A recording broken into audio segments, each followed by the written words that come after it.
Okay, Ramblers, let's get rambling. Hi, everybody. Hi, Dr. Nick. SumDum Guy here, returning for episode number 82 of SumDumWatch, covering the week of April 20th through April 26th. As always, this is my weekly series chronicling, documenting, reviewing what I've watched from my physical media home library, any theatrical viewings I happen to attend, and the new edition of entries from our new friends at DVD Inbox, the Netflix rental replacement service. Got that going finally. Almost forgot that I got the darn things in. I'm so out of practice. Got to make sure to drop those in the mail first thing in the morning so they can finally get new ones in. Otherwise, it's not going to be very cost effective to keep them for over a week at a time. Okay, so here we go. What we got going. This was a week of new blind watches for movies, some familiar TV, and some new TV, as well as new blind watches for the DVD Inbox, which we will save till the end. First and foremost, some really cool vintage 1953 sci-fi action, which was a lot of fun. The sea's master beast of the ages raging up from the bottom of time, which, and when I got this in my unboxing video, was very confusing with the title. Why? Because it is the beast from 20,000 fathoms. So, is he the beast from 20,000 fathoms, or is he the beast from the bottom of time? I didn't read a synopsis. I was intrigued by the cover artwork. Mr. Harryhausen, by the way, some early stop animation stuff, which was really well done. But I got it, and I received it, and I unboxed it, and I'm reading all this stuff, and I'm like, is he from 20,000 fathoms, which is the depth, or is he from the bottom of time, which is the past? I'm just saying, you can't really do both, and it doesn't do both. Yeah, really cool, really well made, in the vein of King Kong-ish, kind of, sort of, with a very lovely actress I had never seen before by the name of Paula Raymond. Not a very large picture to get an understanding of, but quite graceful and attractive, lovely lady. Well performed. The stop motion animation, Mr. Harryhausen here, which I recognized right off. The man's just got a very distinctive style. And sure enough, looked at the back afterwards, and poof, Ray Harryhausen, there it is. Like, all right. And it says here that marked the first time Ray Harryhausen had total control over special effects. Hopefully, he had many, many, many more occasions, because the man knew his, Next up, once they said God himself couldn't sink her. Now they say no man on earth could raise her. A very interesting, if not very thrilling thriller. Not terribly bad made, but it could have been a little bit more suspenseful, impactful. We have Raise the Titanic, made based on a book adaptation that foundation was flawed, because prior to discovering the wreck of the Titanic, which came shortly after the making of this movie, it was created on a false premise based on some eyewitness accounts that the Titanic sank intact and not broken in two. So, on that premise alone, maybe it can be brought to the surface. No. But taking out that, from that perspective, if you just eliminate the fact of the reality of the world that, we never found it, it's still down there, and it's kind of a mythology at this point, then this is an alternate, hey, you know what? What if this happened? Because back then, that's exactly what they did and what was found out. It's a little bit of how do you describe it? It's some of the verisimilitude is, I can look past all that. That's fine. It's an adventure tale in a sense. I'm more concerned with its lack of thrill in a thriller. It's supposed to be a race against time for stuff and things and reasons. That doesn't feel very pressing, and it's ultimately missing that level of suspense, kind of you want to feel a little bit on the edge of your seat watching a movie like this, where it's hey, we've got to do this thing, we've got this next to impossible mission that's already difficult enough, but then we've got time constraints and prospects for international conflict and intrigue and all that mixed up with it. And you want to, it's not there. But overall, it's a decent watch, and I'm okay with it. So, moving on. I watched, diving back into, on a part-time basis, the next 2 episodes, 2 and 3 of season 8 of Outlander, which is only going to be one more season, and it, I believe, is airing currently.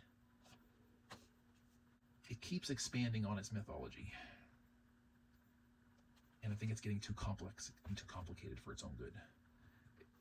It already had passed that point where its expanded mythology and lore contradicted essentially what was already established in the first season, and it's becoming increasingly difficult to buy into. For those at all familiar with the Outlander series, there's a time travel element to it, and when that element is left out now, it's a superior show. We've got people out of place, out of time, living in a different time, and you accept that for what it is, without all the extraneous, hey, there's possibilities of back and forth and so forth and so on, which has just completely screwed itself up. On its own, it's perfectly fine. It's basically, people living in the past with knowledge of the future, and what do they do with that? That I like. The time period stuff itself, I like. But it's getting too heavy for its own good, on its own mythology. We'll see how it plays out. And of course, lastly in the television realm, probably about halfway through season 4 of my Star Trek Enterprise Complete series on Blu-ray. Having good times with that, as always. Foundational stuff, what I call pre-Trek, which will someday become Star Trek, laying down the history, the lore, the roots of what we would come to know later.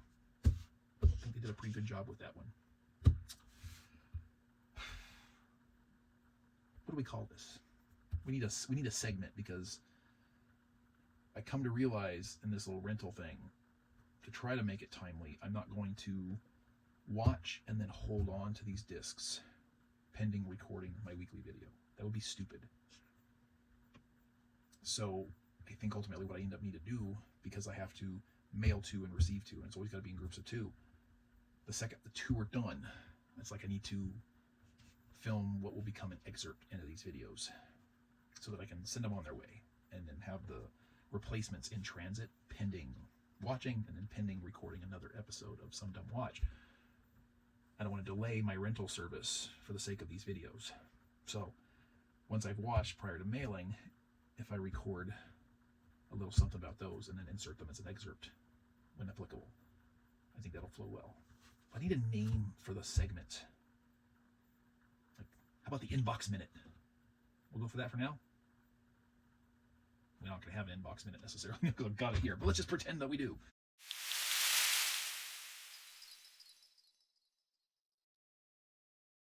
So, from 1992 to 1 hour and 26 minutes, my very first watching and disappointing results of this is Buffy the Vampire Slayer. This might be, ultimately one of the stupidest movies I've ever seen in my life. I completely checked out and was hardly even paying attention by the time the finale rolled around.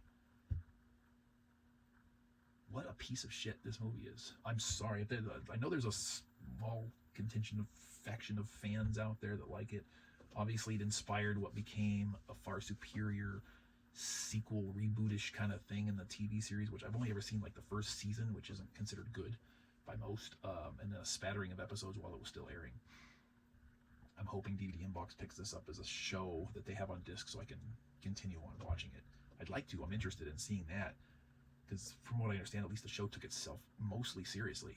This movie, not in the least. And it's not fun. It's not even in the realm of being able to be a guilty pleasure. It's just shit. It is.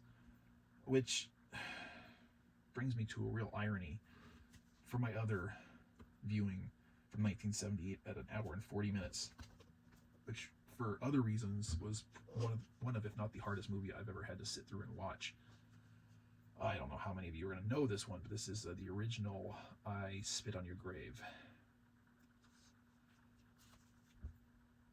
The damnable irony is this is a far superior film to Buffy the Vampire Slayer, despite how difficult it is to watch. And why? It's because this is a woman who travels from New York, a real beautiful young lady, to presumably upstate New York, kind of semi-hillbilly country, to rent a cabin for the summer to write a novel. And she is brutalized by 4 of the locals repeatedly. It's graphic. It's incredibly uncomfortable. She survives only to then decide to enact revenge on these 4 men in equally somewhat uncomfortable ways. It's one of those that I had to pause and walk away to come back to. I couldn't sit through the entire thing in one sitting. When it was all over and I'm taking this in and I'm processing it, certain realizations sunk in, taking the narrative, the story out of the equation for a moment. The actress, Camille Keaton, I think is her name, puts in an incredibly brave performance. Not just her acting, and as a character being subjected to that kind of brutality and violation, but as an actress, on-screen time and presumably out between takes, just being completely nude, surrounded by 4 men, actors, plus cast, crew, whatever, who happen to be in the vicinity, and having to be in that vulnerable position to play act these horrific acts against her character. It takes a level of bravery I can't even imagine. I mean, as uncomfortable as a watch. I mean, how would it have been to actually perform? And as I began to think about that, I also began to think, you know what?